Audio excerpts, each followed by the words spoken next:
ഹരി ഓം ശ്രീ ഗുരുഭ്യോ നമഃ. ഹരിശ്രീ ഗണപതേ നമഃ. അവിഘ്നമസ്തു. ശ്രീ ഗുരുഭ്യോ നമഃ.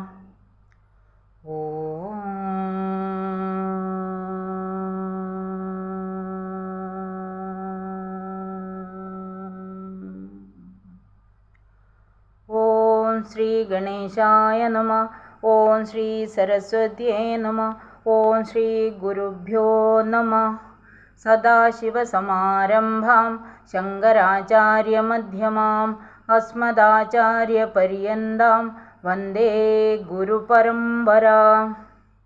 ശ്രുതിസ്മൃതിപുരാണാനാം ആലയം കരുണാലയം നമാമി ഭഗവത്പാദ ശങ്കരം ലോകശങ്കരം.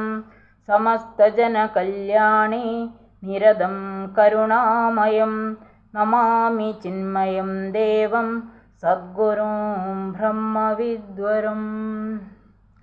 സർവത്ര ദേവീ നാമസങ്കീർത്തനം. ശ്രീ മഹാദേവ്യേ നമഃ. ഓം ശ്രീ ത്രിപുരസുന്ദര്യേ നമഃ. സൗന്ദര്യലഹരി മംഗളാചരണം. സൗന്ദര്യലഹരീ കർത്രേ സർവമംഗളദായിനേ ശങ്കരാചാര്യവർയായ യതിരാജായതേ നമഃ. ശങ്കരാചാര്യ വിരചിതമായ സൗന്ദര്യലഹരി. നമ്മൾ ഒന്നാം ശ്ലോകത്തിൽ കണ്ടു ഭഗവതിയെ കൂടാതെ, അതായത് ശിവശക്തിയുക്തോ യതി ഭവതി ശക്ത പ്രഭവിതും എന്നാണ് ഒന്നാം ശ്ലോകത്തിൽ കണ്ടത്. ഭഗവതിയെ, ആ നിഷ്കള ബ്രഹ്മരൂപിയായ പരമശിവൻ ശക്തിസ്വരൂപിണിയായ ഭഗവതിയോടുകൂടി മാത്രമേ പ്രപഞ്ച സൃഷ്ടിയാദി കർമ്മങ്ങൾക്ക് ശക്തനായി ഭവിക്കുകയുള്ളൂ എന്ന് ഒന്നാം ശ്ലോകത്തിൽ പറഞ്ഞു. അതുപോലെ തന്നെ രണ്ടാം ശ്ലോകത്തിൽ പറഞ്ഞു, ബ്രഹ്മ വിഷ്ണു മഹേശ്വരന്മാർ എല്ലാവർക്കും സൃഷ്ടിസ്ഥിതി ലയ കർത്തൃത്വം സംഭവിക്കണമെങ്കിൽ ഭഗവതിയുടെ പാതാരബിന്ദു രേണു, ഏറ്റവും ചെറിയ പാതാരബിന്ദു പൊടികളുടെ മാഹാത്മ്യത്തിനോട് കൂടി മാത്രമേ സാധിക്കുള്ളൂ. ആ പൊടി പാതാരബിന്ദങ്ങളിൽ പൊടി എടുത്തിട്ടാണ് അത്ര ഈ സൃഷ്ടിലീലകളൊക്കെ നടത്തുന്ന, പ്രപഞ്ചാദി സൃഷ്ടിസ്ഥിതി ലയ കർത്തൃത്വം ചെയ്യുന്നത് എന്ന് പറഞ്ഞു.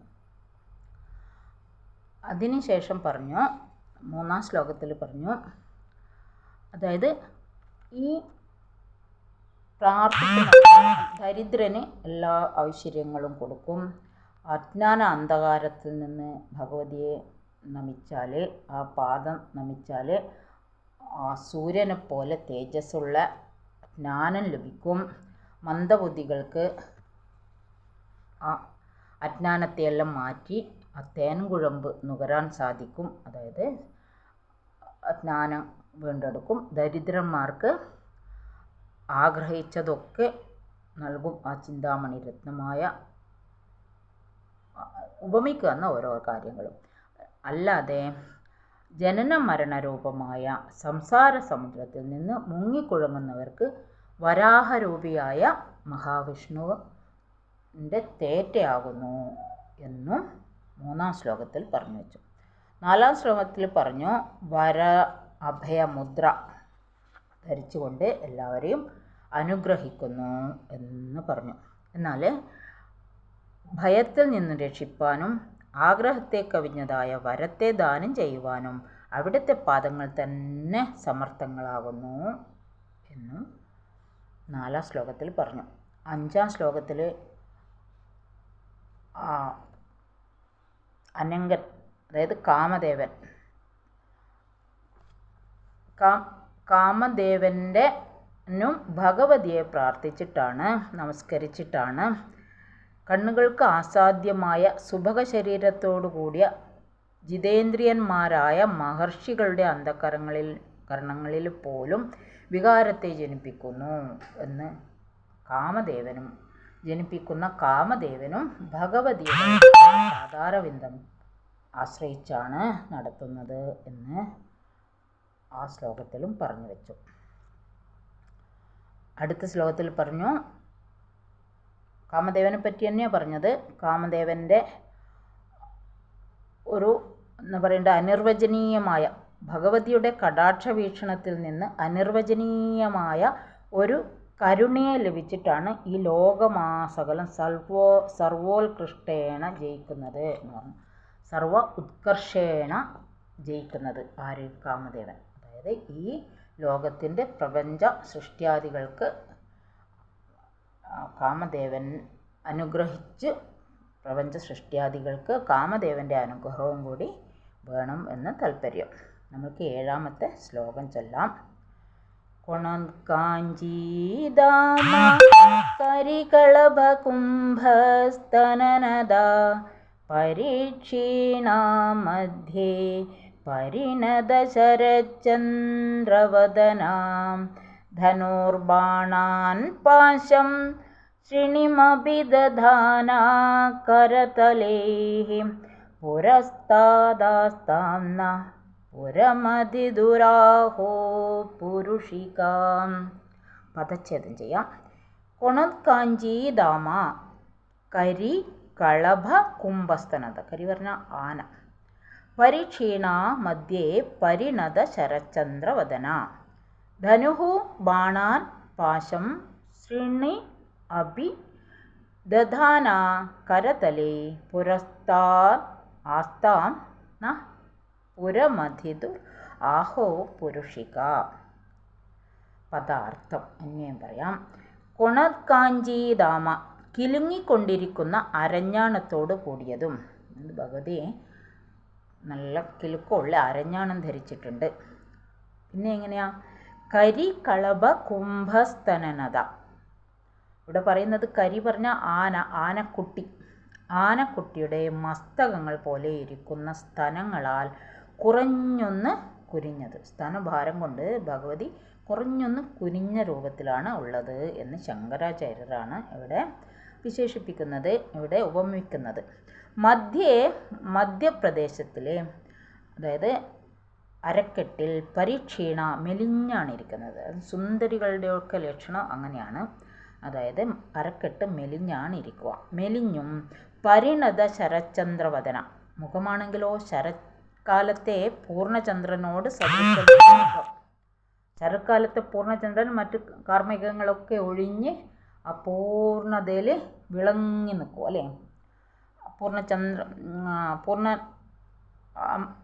പൗർണമിയായ ദിവസം ചന്ദ്രൻ അങ്ങനെ തെളിഞ്ഞ് വിളങ്ങിയിരിക്കും. ശരത്കാലത്ത് പ്രത്യേകം പറയേ വേണ്ട. അതുപോലെയുള്ള മുഖമാണ് ഭഗവതിയുടേത്. എന്നാലും 4 കൈകളിൽ ധനു വില്ലിനെയും ബാണങ്ങളെയും പാശം പാശായുധത്തെയും ശ്രീണിമപി തോട്ടിയെയും കരതലെ 4 തൃക്കൈകളെ കൊണ്ട് ദധാന ധരിച്ചു കൊണ്ടിരിക്കുന്നു. അങ്ങനെയുള്ള ഭഗവതി പുരമധിതു പരമശിവൻ്റെ ആഹോ പുരുഷിക. ശിവൻ്റെ അഹങ്കാരമാണ്, അഹങ്കാര രൂപിണിയാണ് പരമേശ്വരി എന്നാണ് ഇവിടെ പറയുന്നത്. നഹ അങ്ങനെയുള്ള പരമേശ്വരിയെ ഞങ്ങളുടെ പുരസ്താദ് മുമ്പിൽ ഹൃദയകമലത്തിൽ, ഈ ഉപാസിക്കുന്നവരുടെ കാര്യം പറയുന്നത്, ഹൃദയകമലത്തിൽ ആസ്താം ആവിർഭവിക്കട്ടെ, പ്രകാശിക്കട്ടെ. അപ്പോൾ ഭഗവതിയെ എങ്ങനെ ഉപാസിക്കണം എന്നാണ് ഇവിടെ പറയുന്നത്. അപ്പോൾ ഭഗവതിയുടെ രൂപം നമ്മൾക്ക് പ്രത്യക്ഷത്തിൽ വിളങ്ങി വരണം. അത് നമ്മുടെ അന്തർഭാഗത്ത് ഹൃദയകമലത്തിൽ ഭഗവതിയുടെ രൂപം നമുക്ക് ഉപാസിക്കാം. ഇവിടെ സാരം പറയാം. സാരം: സഞ്ചരിക്കുമ്പോൾ ശബ്ദായമാനമായ അരഞ്ഞാണോട് കൂടിയത്. ഇത് കുട്ടികളൊക്കെ പാദസരമൊക്കെ ഇട്ട് നടക്കുമ്പോൾ ശബ്ദം ഉണ്ടാവും അല്ലേ? നല്ല രസമാണല്ലേ കുട്ടി നടക്കുന്ന കാണാൻ, ഇന്നും കേൾക്കാനും. കുട്ടി നടക്കുന്നത് കണ്ടിട്ടില്ലെങ്കിലും ഇതാ ഇപ്പോഴും നമ്മുടെ അടുത്തേക്ക് വരുന്നുണ്ട് എന്ന് നമ്മൾക്ക് തോന്നും, ആ പാദസരത്തിൻ്റെ കിലുക്കം കേട്ടിട്ട്. അതുപോലെ ഭഗവതിയുടെ അരഞ്ഞാണത്തിനും കിലുക്കം ഉണ്ടത്രേ. ശബ്ദായമാനമായ അരഞ്ഞാണമാണ് ഭഗവതിയുടേത്. അതായത് മണികളൊക്കെ ഉണ്ടാവുന്ന അർത്ഥം.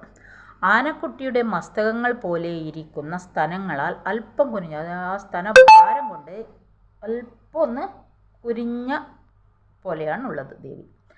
അതികൃശമായ അരക്കെട്ടോടും, കൃശം എന്ന് പറഞ്ഞാൽ മെലിഞ്ഞത്, അപ്പോൾ നല്ല മെലിഞ്ഞ അരക്കെട്ട്, മധ്യഭാഗം കുറച്ച് മെലിഞ്ഞ അരക്കെട്ടോടും ശരത്കാലത്തെ പൂർണ്ണചന്ദ്രനെ പോലെ ശോഭിക്കുന്ന മുഖത്തോടു കൂടിയതും 4 തൃക്കൈകളിലും കരിമ്പിൻ വില്ല്.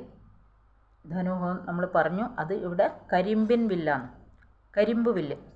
ചില ദേവി ഫോട്ടോത്തിലൊക്കെ കാണാം കരിമ്പ് ഇങ്ങനെ പിടിച്ചിട്ടല്ലേ, ഒരു കയ്യിൽ കരിമ്പിൻ്റെ തണ്ട് ഇലയോടുകൂടി പിടിച്ചിട്ട് കാണാം.